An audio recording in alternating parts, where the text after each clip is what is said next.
Hi, this is Ruth Ann Gallagher, and I want to talk about the importance of background knowledge in reading for your ALP classes. Let me give you an example. A book that I'm going to use in my ALP class is Fahrenheit 451 by Ray Bradbury. Now, prior to reading the story, the students are going to investigate Ray Bradbury. They're going to investigate him as a writer. They're going to read some other stories that he's written to get an idea of what type of writer he is. Also, they're going to look up where he's from. He's from Waukegan, by the way, Greentown, which is where I'm from. So I'm excited about this writer, and I'm excited about what he discusses in the book.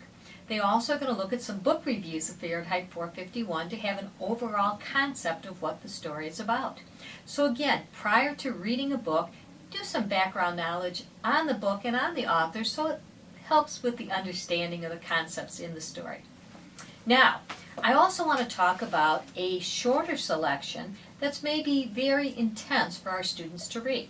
Let me give you an example. I want to talk about the Courage of Turtles by Eric Hoagland. Prior to reading this story, we would discuss the title. The Courage of Turtles, are we talking about Ninja Turtles? What do you think this story would be about?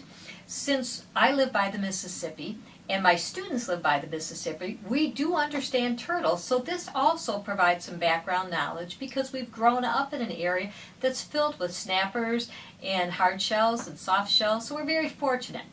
Now, also prior to reading this story, I would have the students go to Google Images and look up some images of turtles so that they would have a concept in their mind of what the turtles look like if it's been a while since they've been down to the Mississippi.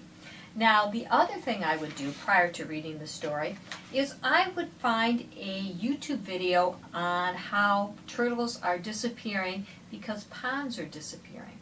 And I would show that to them prior to reading the story so they'd have the overall concept of what's being discussed.